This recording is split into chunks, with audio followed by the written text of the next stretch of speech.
It's that time of year again. It is December, and you may start hearing about Yule all over social media, and you wonder what it is. So, I'm going to start sharing with you the rich tradition of Yule, a cherished pagan holiday celebrated during the winter solstice. So, let's start off. What is Yule? Well, Yule symbolizes the turning point of winter, marking the return of the sunlight and warmth. It's a time of reflection, renewal, and reverence, honoring our ancestors, nature spirits, and deities. This ancient festival has deep roots in pagan tradition. Its celebration dates do vary, however, depending on the type of source that you read from. Some observe Yule on the winter solstice directly, which is on December 21st, while others wait for the first full moon after the solstice, which this year that falls on December 26th.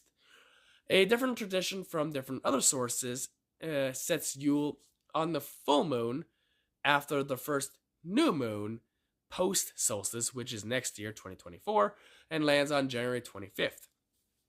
So, depending on your path or tradition, the date will change. However, in most modern traditions, it is going to be on the winter solstice. So, an essential part of historical Yule traditions is the blood. A sacrificial ritual. In ancient times, this often involved animal sacrifices as offering to the gods, usually being horses or pigs, with parts of the feast being shared among the guests, and some left at altars to honor the gods, as well as the land spirits. Essentially, it was a giant livestock butcher fest for the community, and these rituals were deeply significant, symbolizing the gratitude, reverence, and hope for blessings in the coming year. While modern celebrations may not include animal sacrifices, unless you have the means to butcher your own food, the spirit of the blood can be honored through feasting, togetherness, and remembering the land and our spiritual connections.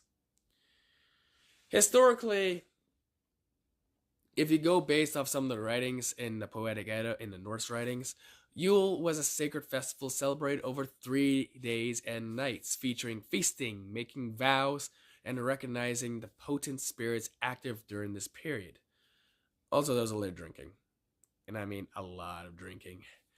But this was a complicated matter, mainly for the simple fact that during those 3 nights, the King of Norway in the mid 900s, Håkon the Good, you had to drink a certain amount of alcohol or risk getting arrested for not drinking enough, which was under his legal stipulations that he has set forth.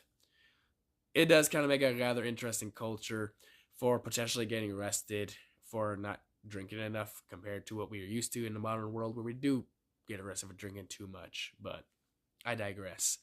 With the Christianization of pagan and traditions, Yule evolved from a 3-day celebration extended to a 12-day celebration. This adaptation intertwined pagan and Christian elements, resulting in the rich and varied practices that we see today.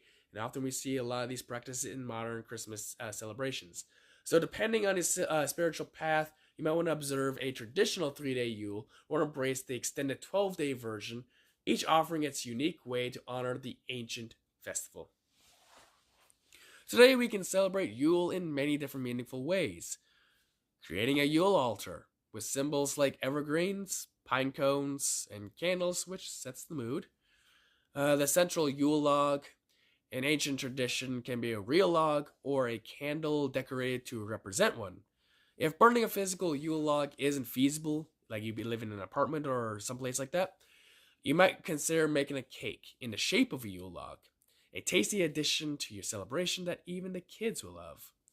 For a more modern approach, if you can't burn anything or simply want to modernize the tradition even further, digital Yule log streams like on YouTube or other video platforms offer another alternative that you can use for this tradition. You can also be preparing a festive meal with roasted meats, roots, vegetables, and fruits, which is also a delightful way to honor the season. You can also perform rituals to pay homage to the gods, meditate, and engage in divination if you so choose, if that is part of your path. So, if you also enjoy getting up early, let's not forget the sunrise vigil. Witnessing the first rays of the reborn sun can be a profoundly moving experience, marking the Yule's essence, which is the triumph of the light over darkness. There's plenty of other Yule traditions you can do. It's really all up to you how you want to celebrate.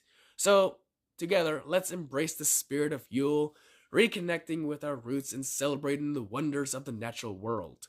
I hope I've helped you gain a better understanding of Yule, its traditions, and its history. So you can help me out by building this channel in return.